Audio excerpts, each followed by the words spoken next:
आप में से किसी भाई ने कमेंट किया था कि भैया क्या टारगेट बेस्ड जॉब होती है। मैंने एक बार टारगेट कंप्लीट नहीं किया था तो मुझे जॉब से निकाल दिया गया था, सैलरी नहीं मिली थी।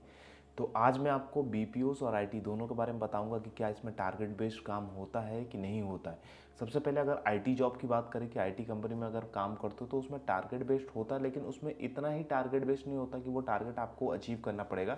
उसमें क्या किया जाता है कि एक टीम बिल्ड किया जाता है कि आप लोगों के पास 10 लोगों की टीम है, तो उस 10 लोगों को टीम को मिलकर एक काम को कंप्लीट करना होता है। टीम लीडर होता है और वो आपको सारी काम करवाता है। इस तरीके के काम होते हैं, तो उसमें उतना बड़ा कोई टारगेट नहीं होता कि आप टारगेट अचीव नहीं करोगे तो सैलरी नहीं मिलेगी, आगे आपकी ग्रोथ नहीं होगी, जॉब से निकाल दिया जाएगा। इस तरीके के कोई इतने बड़े टारगेट नहीं दिए जाते हैं। दूसरी बात करते हैं कि अगर बीपीओज़ के बारे में कि क्या बीपीओज़ में टारगेट बेस्ड काम होता है। 100% बीपीओ में टारगेट बेस्ड काम होता है। बीपीओज़ के अंदर तो टारगेट दिया ही जाता है, लेकिन क्या होता है कभी कई बार मैंने आपको बोला है कि बीपीओज़ दो तरीके के होते हैं। एक होता है इनबाउंड काम, एक होता है आउटबाउंड काम। इनबाउंड काम में क्या होता है कि कस्टमर हमें खुद कॉल करते हैं। जब कस्टमर हमें खुद कॉल करते हैं तो वो अपनी परेशानी को बताते हैं। इस तरीके के काम होते हैं। दूसरा होता है आउटबाउंड काम, जिसमें कि हमें सेल्स जनरेट करना होता है। तो ज़्यादातर जो टारगेट बेस्ड काम होते हैं वो सेल्स वाले काम में होते हैं। जब आपको सेल्स का काम दिया जाता है तो उसमें आपको एक फिक्स टारगेट दिया जाता है कि आपको पर डे इतना सेल करना है। एग्जाम्पल के थ्रू अगर मैं क्रेडिट कार्ड की बात करूँ कि अगर मुझे क्रेडिट कार्ड सेल करना है तो उसमें एक टारगेट दिया जाएगा कि मुझे पर डे 5 या 10 क्रेडिट कार्ड सेल करने हैं, तो उसमें मेरा सैलरी बनेगा, या अगर 5 से ऊपर मैं करूँगा तो उसका मेरा इंसेंटिव बनेगा। तो इस तरीके की चीज़ें होती हैं।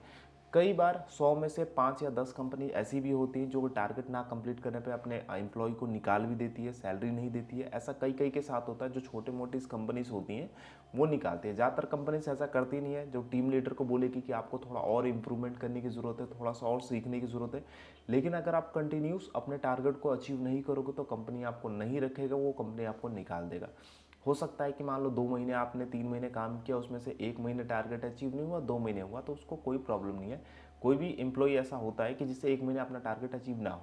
ये रही आउटबाउंड। आउटबाउंड में ज़्यादातर जो काम होते हैं वो सेल्स के रहते हैं और सेल्स में हमेशा टारगेट दिया ही जाएगा, तो आउटबाउंड में हमेशा आपको टारगेट मिलेगा। जहाँ तक बात रहती है कि इनबाउंड में क्या होता है कि कस्टमर आपको अपने लिए कॉल करता है। मान लो कि एक टाटा स्काई की कंपनी में मैं काम कर रहा हूँ, कस्टमर कॉल कर रहा है कि सर मुझे इस तरीके की दिक्कत आ रही है मेरे टाटा स्काई को यूज़ करने में, चलाने में। तो उसमें सेल्स का कोई काम नहीं रहता है।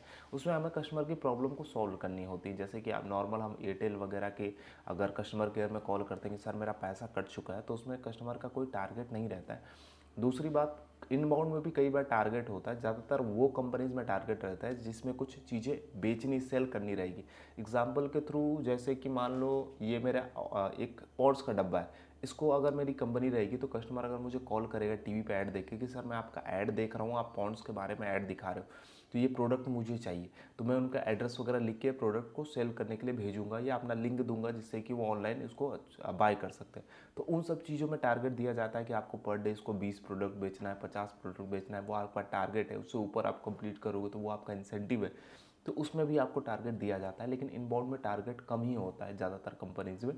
कई कई कंपनीज में जो प्रोडक्ट अपना सेल करती है तो उनमें टारगेट होता है। जो सर्विस देती है उनमें कई बार टारगेट नहीं रहता। उसमें रहता है कि आप कस्टमर को सेटिस्फाई करो, सही तरीके से फुलफिल करो, उनकी प्रॉब्लम को सॉल्व करो।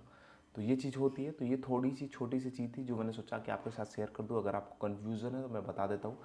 कल या परसों 2 दिन बाद मैं टेली परफॉर्मेंस में इंटरव्यू देने के लिए भी जाने वाला हूँ, और उसके बारे में प्रॉपर डिटेल में बताने वाला हूँ कि कहाँ पर इंटरव्यू दे सकते हो, कैसे इंटरव्यू दे सकते हो, मेरा इंटरव्यू कैसे कैसे हुआ, क्या मैंने इंटरव्यू क्रैक कर पाया, नहीं कर पाया। ये सारी चीज़ें मैं आपको डिटेल में शेयर करूँगा वहाँ से इंटरव्यू दे के आने के बाद।